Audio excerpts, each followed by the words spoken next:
Hmm. Wala ka sa tubig. Pagpasok ko,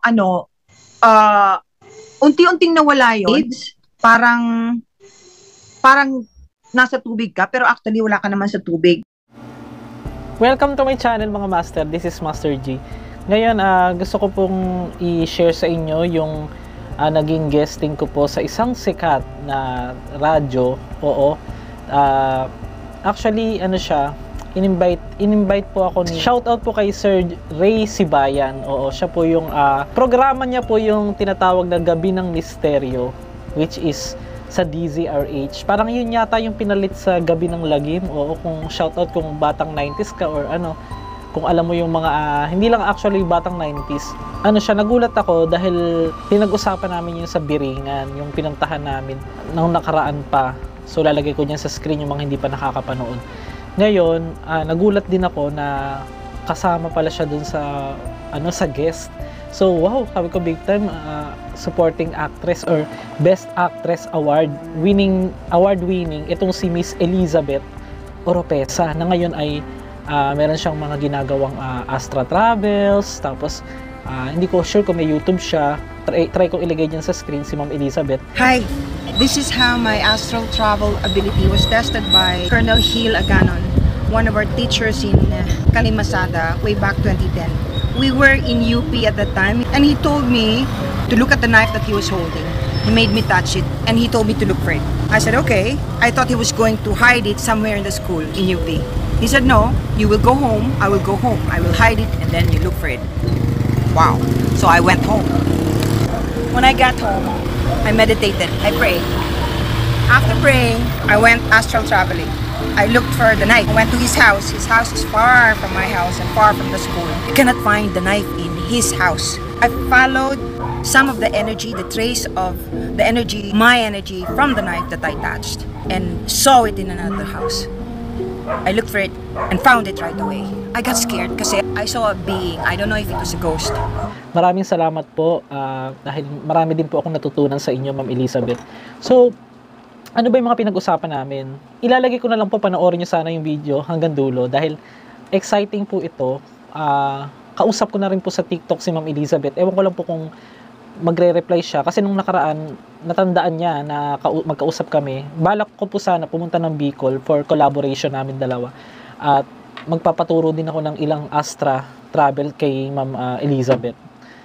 Ano pa, mga master, itong ginagawa nila ni Ma'am Elizabeth ay yung kahit gising ka, basta i-explain niya dyan sa video, mga master, na pwede ka palang makarating sa isang lugar, lalong-lalo na yung sinasabing Biringan. So, di umano, si Ma'am Elizabeth ay nakarating na dun sa Biringan na pinuntahan natin, yung tinangka natin puntahan, yung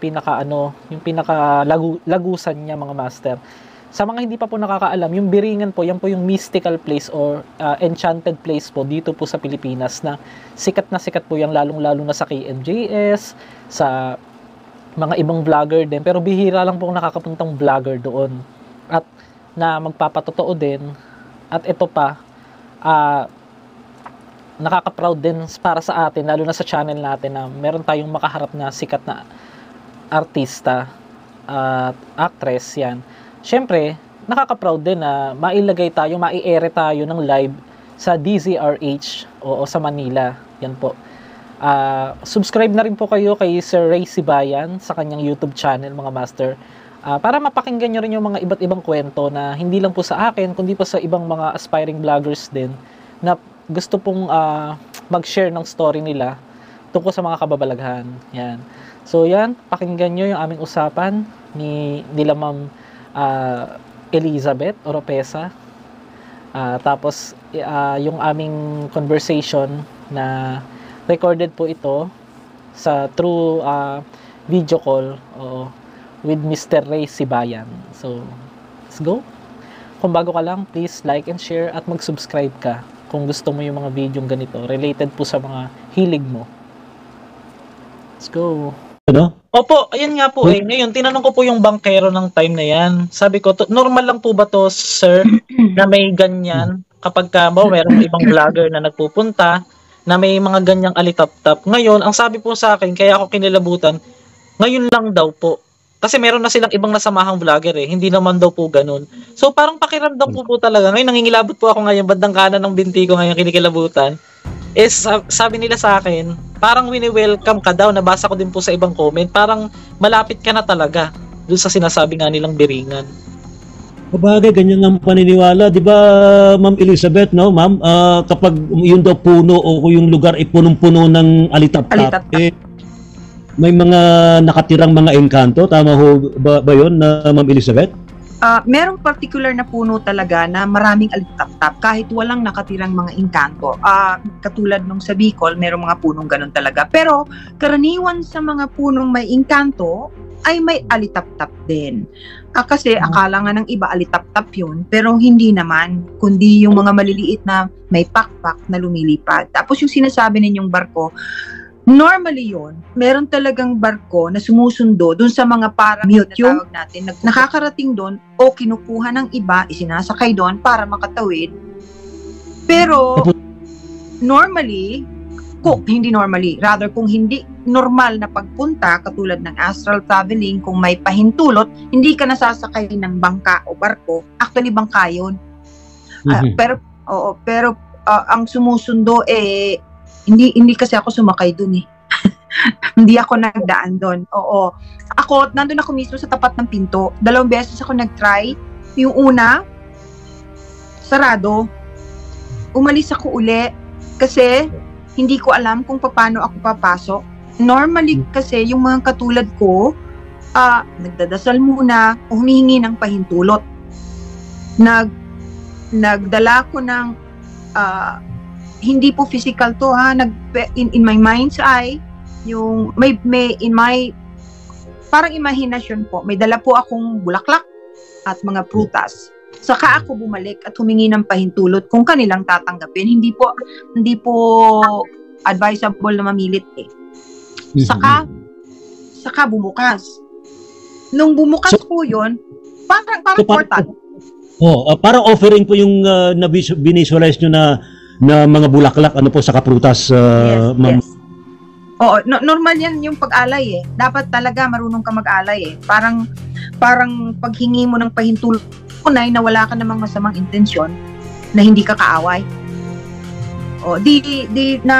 Pag bumukas yun, nung bumukas, hindi pa rin ako makapasok kasi may katulad nung naikwento ko, parang may kakaibang enerhiya. Parang may waves, parang nasa tubig ka, pero actually wala ka naman sa tubig. Wala ka sa tubig. Pagpasok ko, unti-unting nawala yon, yung waves. Nakapag-adjust ako, tumayo ako saglit, na nakatingin lang, na nakanganga, kasi sobrang laki. At ang ganda-ganda nung itsura. Unti-unti lumiwanag sa harapan ko yung isang being na sumalubong sa akin. Sabi ko, siya muna nagsalita. Hindi nagsalita. Narinig ko lang. Sabi niya, ako po si Kring. Ang pangalan daw niya ay Kring.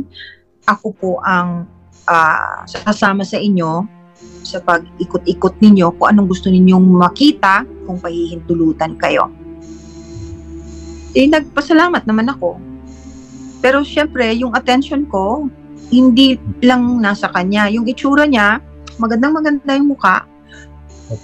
Pero para siyang kabute. Para siyang mushroom. Parang mushroom siya. Ganon yung itsura niya.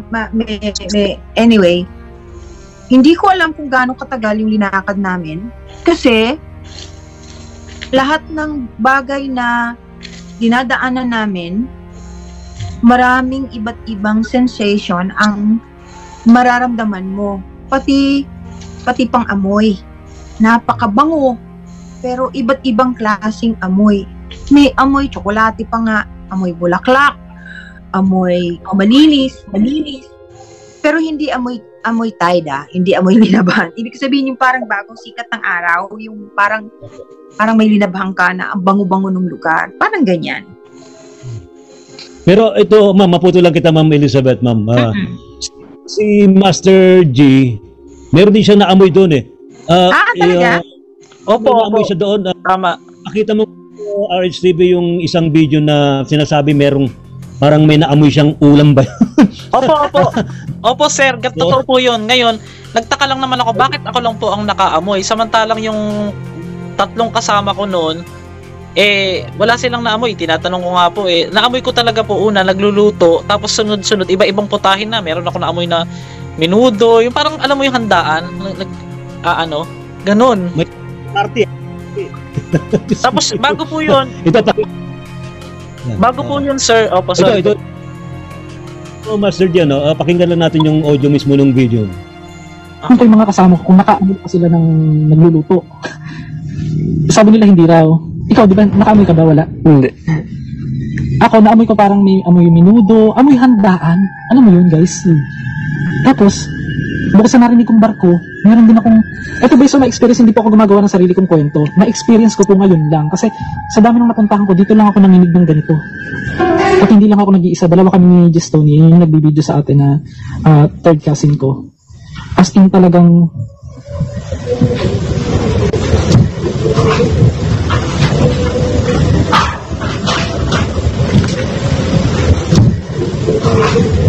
Yan, parang nagbibidyo okay. parang may kumakanta. Yung parang kumakanta, opo, may nagbibidyo okay. Totoo po yan. Mga actually, malayo na ito sa sa pagsanhan itong pinakabinalikan namin. Right? So far, yun ang yung experience ko. So, guys, kahit medyo nanginginig ka pa ngayon.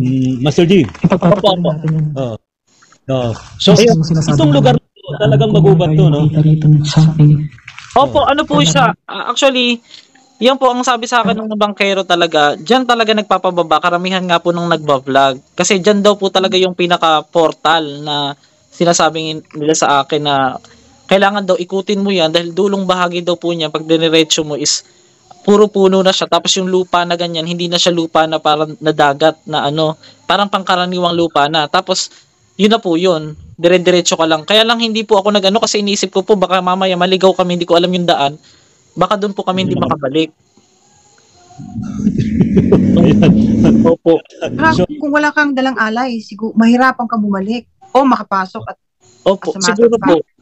Kasi ako po talaga, Ma'am Elizabeth, hindi po ako talagang sinasabi ko na ako'y 100% naniniwala diyan Kumbaga nag-explore lang po ako dahil base nga po sa content ko. Talagang may pagka-misteryo siya Kumbaga parang hindi ko din alam yung mga way. Wala po akong idea. Actually, pareho tayo. Hindi pa ako nakarating dyan. Nag-request lang yung mga followers ko na kung maaari, itry ko.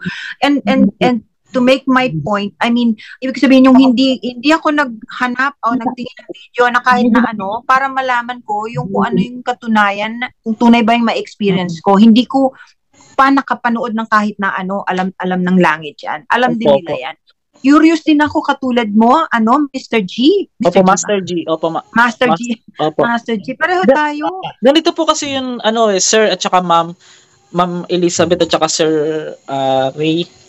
Ganito po kasi yun. Ako po kasi is, di ba, sementeryo nga po. Iba yung malayo nga po talaga yung content ko dyan sa Biringan Sa mga lumalabas sa YouTube, mga nag-trending ngayon, ginawa ko, hindi ko po totaling pinanood. Sabi ko, try ko lang punta. Total, meron akong mga relatives sa Samar at saka sa Leyte.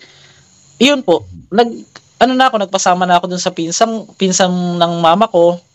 Tapos anak ng pinsan ng mama ko yan, yung kasama ko dyan, yung nagkakamera sa akin. At ang kakaibang naramdaman ko po talaga dyan, yung nag-start kami mag-vlog bago mag-7, nakabalik na po kami, 10:30 almost na po. Nagtaka ko bakit yung oras, ito po first ko po ito na experience.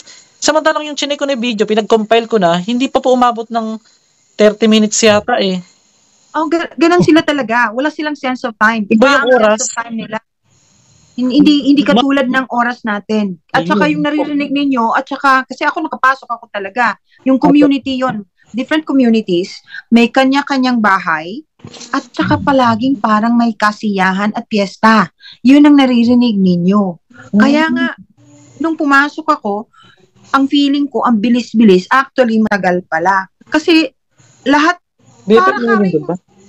para kang nasa isang Hindi ba? misteryoso, napakaganda at mayamang barangay. Hindi ba? Parang ganun. Yes, ma'am. Ma'am Elizabeth, Po. ito natin dito. So, doon sa binabanggit ni Master Gala, Master G, ni RJ, magkaiba yung time sa dimension na yon kaysa sa atin. Karapatan silang huwag maniwala kung ayaw nila. Pero itong atin, yung nangyayari sa'yo, nangyayari sa akin, katulad ng sinabi mo kanina, sarili nating eksperyensya. Hindi ba? Wala naman Iba tayo. po kasi yung pakiramdam, yung alam mo yung kahit nasa bangka ka pa lang nung time na yun, kung ako yung pag binabalikan ko, pag naaalala ko siya, para bang kahapon lang eh, yung alam talagang sariwang-sariwa, yung pakiramdam nandun pa rin eh. Talaga. Ayan yun. Enchanted. Yan yun. Enchanted talaga Oo. yung place.